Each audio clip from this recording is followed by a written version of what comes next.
Hello friends, welcome to study with me. The topic is K map. इस वीडियो में हम के मैप के क्वेश्चन सॉल्व करने वाले हैं। वीडियो स्टार्ट करने से पहले मैं अपने व्यूवर्स को रिक्वेस्ट करना चाहती हूँ कि आप प्लीज़ मेरे चैनल को सब्सक्राइब करें अगर आपने नहीं किया है तो, and please press the bell button ताकि आपको सारी न्यू वीडियोज़ की नोटिफिकेशन मिलती रहे। तो चलिए वीडियो को स्टार्ट करते हैं। सो इस वीडियो में हम क्वेश्चन सॉल्व करेंगे के मैप के ऊपर। तो यहाँ पे मैंने 4 वेरिएबल्स का के मैप लिया है और ये आपको क्वेश्चन दिया हुआ है।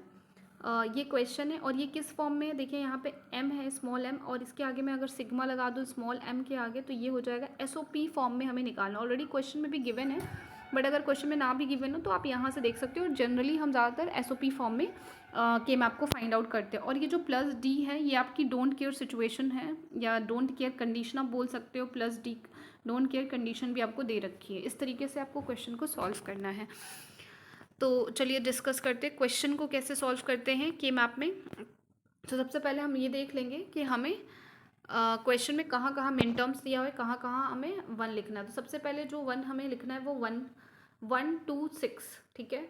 तो 1 2 1 2 और 1 2 6 पे 1 है, एंड 7 पे 1 दे रखा है तो 7 पे लिख लिया। 8 पर 1 है, 8 पे 1 लिख लिया।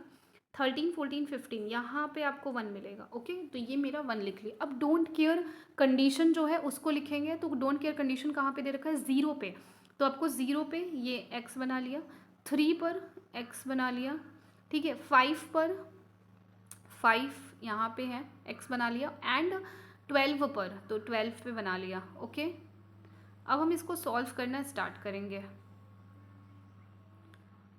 ओके, तो देखिए अब हम इसकी ग्रुपिंग बनाएंगे। तो ग्रुपिंग कैसे करनी है, सबसे पहले हम बड़े पेयर्स की ग्रुपिंग करेंगे। और हमारा ये एम यहाँ पे जब हम के मैप को सॉल्व करेंगे तो यही होना चाहिए कि हमें बड़ा ग्रुप मिले। जब हमें बड़े ग्रुप्स का पेयर बनाएंगे तो हमारा क्वेश्चन ईजिली सॉल्व हो जाएगा।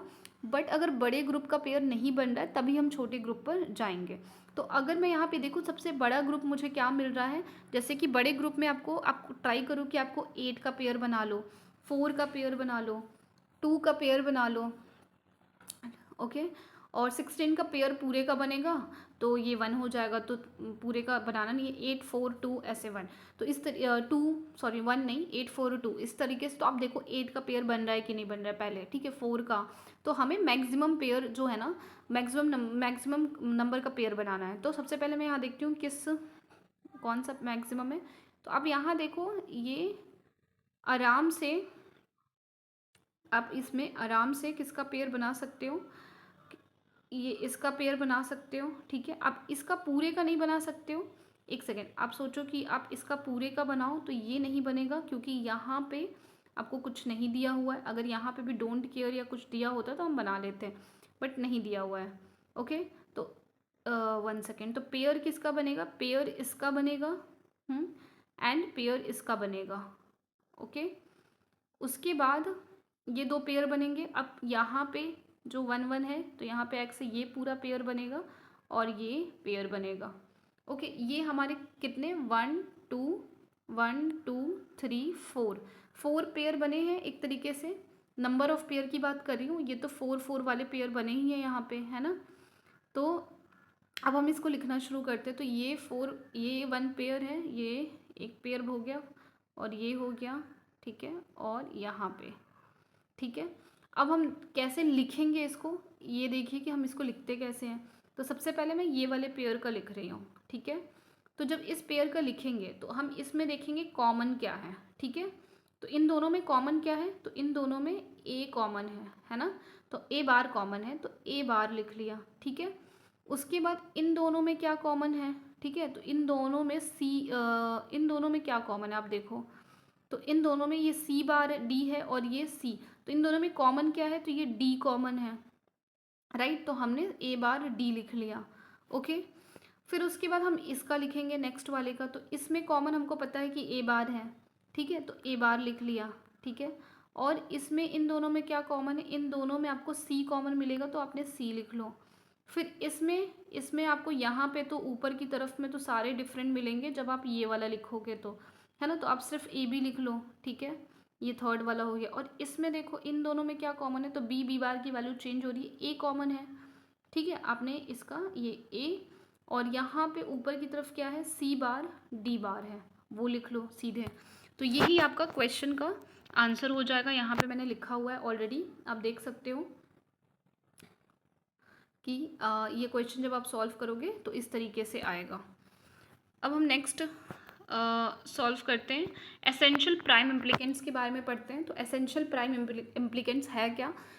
अभी देखिए यहाँ पे हम एसेंशियल प्राइम इम्प्लिकेंट्स कैसे निकालते हैं और प्राइम इम्प्लिकेंट्स कैसे निकालते हैं। सबसे पहले हम देखते हैं कि प्राइम इम्प्लिकेंट्स अगर हमें फाइंड आउट करने तो कैसे फाइंड आउट करेंगे। तो प्राइम इम्प्लिकेंट्स इज नथिंग, जो आप नॉर्मल क्वेश्चन सॉल्व करते हो कि मैप का, वही चीज़ है। तो जैसे यहाँ पे मैंने प्राइम इम्प्लिकेंट्स लिखा हुआ है, ओके, प्राइम इम्प्लिकेंट्स लिखा हुआ है। तो प्राइम इम्प्लिकेंट्स का सबसे पहले मैंने लिखा है 3 पेयर बनाया, तो वही जो जितने पेयर बने हैं मैंने वो लिखा हुआ है, जितने पेयर बने हैं वो लिखा हुआ है, सिंपल सा। तो ये क्या है, 1 पेयर है, 1 सेकेंड, ये 1 पेयर है, ये दूसरा पेयर है और ये तीसरा पेयर है। तो कितने पेयर बने, 3 पेयर। तो जो नॉर्मली हम सॉल्व करते हैं के मैप, वही है प्राइम इम्प्लिकेंट्स, जो हमारा आंसर आएगा। देखिए यहाँ पे अब मैंने यहाँ पे लिखा है ये पहला है। तो अगर इसको मुझे लिखना हो कैसे लिखूंगी मैं, तो यहाँ पे देखेंगे कॉमन कौन सा है, तो ए बार कॉमन है, ठीक है। तो ए बार लिख लिया, ओके, और सी बार और डी ऊपर है ना, सी बार और डी। तो देखिए मैंने कहा यहाँ पे लिख रखा है ये चीज़, ठीक है। ये एक पेयर हो गया। अब ये दूसरा पेयर लिखे अगर, तो ये हो जाएगा ए बार बी, पहले ही ए बार बी हो जाएगा। और इन दोनों में ऊपर क्या कॉमन है, इन दोनों में डी कॉमन है, तो ये देखिए ए बार बी डी, ठीक है। इस तरीके से ये वाला भी लिख लिया है मैंने, ठीक है। ये क्या आ जाएगा, ए बार बी बार, और इन दोनों में ऊपर क्या कॉमन है, सी बार कॉमन है। तो ये इस तरीके से आपने लिखा। तो ये सिंपल जो हम सॉल्व करते हैं वो हमारा प्राइम इम्प्लिकेंट्स हो गया। मेन क्या है, एसेंशियल प्राइम इम्प्लिकेंट्स क्या होता है। तो देखिए एसेंशियल प्राइम इम्प्लिकेंट जो होता है, ध्यान से सुनिए, एक मतलब इसमें हमें ऐसा ग्रुप में, मतलब एक ऐसा 1 होता है जो किसी दूसरे ग्रुप में पार्टिसिपेट नहीं करता है। जब हम के मैप में ग्रुपिंग करते हैं जहाँ जहाँ 1 होता है, तो एक ऐसा 1, उस ग्रुप का एक ऐसा 1, मतलब एक ऐसा 1 जो किसी दूसरे ग्रुप में पार्टिसिपेट नहीं कर रहा, उसको हम एसेंशियल प्राइम इम्प्लिकेंट्स बोलते हैं, ठीक है। अब जैसे कि क्वेश्चन से आपको ज़्यादा अच्छे से समझ में आएगा, तो एसेंशियल प्राइम इम्प्लिकेंट्स क्या है ये हम यहाँ से समझते हैं। देखिए अब यहाँ पे इसमें देखिए कि इस ग्रुप में कौन सा ऐसा 1 है जो दूसरे ग्रुप में पार्टिसिपेट नहीं कर रहा है, ठीक है, दूसरे ग्रुप में पार्टिसिपेट नहीं कर रहा। अगर हम यहाँ पे ये वाला 1 देखें, ये वाला 1, तो ये तो इसमें भी पार्टिसिपेट कर रहा है और इसमें भी पार्टिसिपेट, जो अपने ग्रुप के अलावा किसी दूसरे ग्रुप में पार्टिसिपेट नहीं करता है उसी को हम एसेंशियल प्राइम इम्प्लिकेंट्स बोलते हैं, जो अपने ग्रुप के अलावा दूसरे ग्रुप में पार्टिसिपेट नहीं करता है, ठीक है। तो यहाँ पे देखिए ये 1 इस वाले ग्रुप में भी है और इस वाले ग्रुप में भी है, तो ये तो पार्टिसिपेट कर रहा है, तो ये तो होगा नहीं, ओके।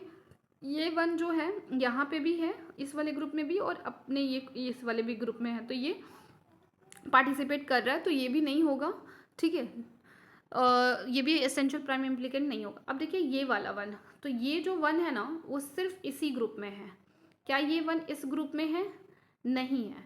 तो ये वाला 1 जो है, ये 1, ये क्या है, एसेंशियल प्राइम, ये जो ग्रुप हो जाएगा ना, क्योंकि इसमें एक 1 तो ऐसा है जो किसी दूसरे ग्रुप में पार्टिसिपेट नहीं कर रहा है, मतलब इस ग्रुप में एक 1 तो ऐसा है जो किसी दूसरे ग्रुप में पार्टिसिपेट नहीं कर रहा है, तो ये ग्रुप आपका एसेंशियल, जो ये पेयर है ये आपका एसेंशियल प्राइम इम्प्लिकेंट हो जाएगा। उसके बाद हम इस 1 की बात करें, तो ये भी किसी दूसरे ग्रुप में पार्टिसिपेट नहीं कर रहा है, ये अपने ही ग्रुप में है। तो इस ग्रुप में एक, मतलब इस पेयर में एक ऐसा 1 है जो किसी दूसरे पेयर में पार्टिसिपेट नहीं कर रहा है, तो ये क्या हो जाएगा, हमारा एसेंशियल प्राइम इम्प्लिकेंट हो जाएगा। तो देखिए इसमें कितने पेयर आपको मिले एसेंशियल प्राइम इम्प्लिकेंट्स के, 2 पेयर मिले, ओके। तो आपको 2 पेयर मिले। अब एसेंशियल प्राइम इम्प्लिकेंट्स का आप कैसे एक्सप्रेशन लिखोगे बूलियन, हम इसका एक्सप्रेशन देखते हैं कि आप एक्सप्रेशन इसका कैसे लिखेंगे। तो देखिए ये वाला फर्स्ट वाले में, फर्स्ट ग्रुप आपका है प्राइम इम्प्लिकेंट्स, आपको पता चल गया क्योंकि इसमें एक ऐसा 1 है इस पेयर में जो किसी दूसरे ग्रुप में पार्टिसिपेट नहीं कर रहा है, तो ये पूरा जो पेयर हो गया ये एसेंशियल प्राइम इम्प्लिकेंट्स का हो गया। तो ये क्या है, ए बार बी है, ठीक है, ए बार बी है, और इन दोनों में सेम है, क्या कॉमन क्या है इन दोनों में, तो इन दोनों में कॉमन है सी बार, तो आपने लिख लिया। फिर ये वाला, इसमें भी देखोगे ये जो 1 है वो किसी दूसरे ग्रुप में पार्टिसिपेट नहीं कर रहा है, ठीक है, तो ये प्राइम इम्प्लिकेंट्स हो गया, एसेंशियल प्राइम इम्प्लिकेंट्स। तो ए बार बी है, ए बार बी, ठीक है, और इन दोनों में कॉमन क्या है, तो सी डी कॉमन है, ठीक है। तो ये आपका क्या हो गया, ये आपका एक्सप्रेशन आपने लिख दिए हैं। ठीक है, तो यही चीज़ मैंने नीचे भी लिखी हुई है यहाँ पे। देखिए 2 पेयर बन रहा है, मैंने आपको समझाया कि 2 पेयर कैसे बन रहा है, ठीक है। और ये आपका एक्सप्रेशन हो गया। तो इस वीडियो में इतना ही, मिलते हैं नेक्स्ट वीडियो में। Thank you so much. अगर आपको वीडियो अच्छी लगी हो तो प्लीज़ सब्सक्राइब करें चैनल को और एंड लाइक करें, शेयर करें। Thank you so much.